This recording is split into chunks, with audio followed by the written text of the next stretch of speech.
Au début de l'année 1969, de vives tensions existent entre le Honduras et le Salvador, deux pays voisins d'Amérique centrale. Fuyant de lourdes difficultés économiques, des travailleurs du Salvador viennent s'installer en Honduras. Mais n'étant pas dans une situation particulièrement favorable non plus, le Honduras voit d'un mauvais œil cet afflux de population et accuse son voisin d'encourager cet exode. Dans ce contexte tendu, les deux pays se disputent en plus une place pour la future Coupe du monde de football de 1970. Au début de l'été, les matchs aller-retour se jouent sur leurs territoires respectifs dans des conditions extrêmement houleuses.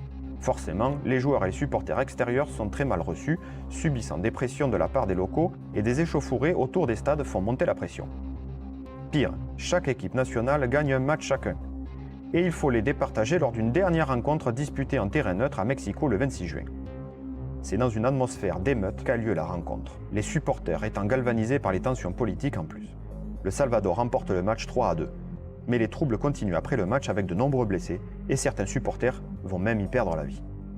En représailles, le Honduras expulse 20 000 travailleurs salvadoriens. Et le 14 juillet, le Salvador attaque le Honduras. La guerre du foot est déclarée. Nommée également guerre des senteurs car elle va s'étaler sur seulement 4 jours, elle va connaître des combats aériens. Peut-être les plus étranges jamais observés. En effet, les deux belligérants possèdent tous les deux une poignée de F-4U Corsair, issus du surplus américain. Certains ont même participé à la guerre de Corée. Et pour ajouter de la bizarrerie à ce conflit, ces reliques sont peintes de la même manière, dans les deux camps, et les drapeaux des deux pays qui ornent les dérives sont presque identiques.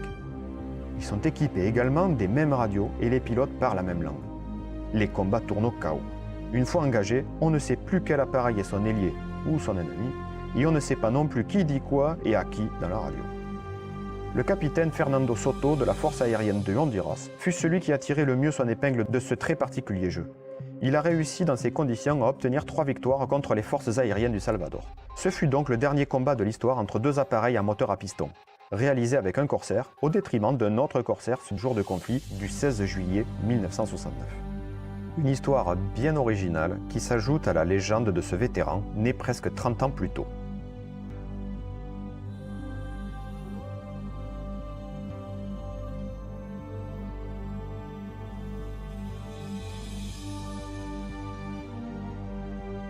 Mais à l'époque, ça n'a pas fait non plus les gros titres des journaux.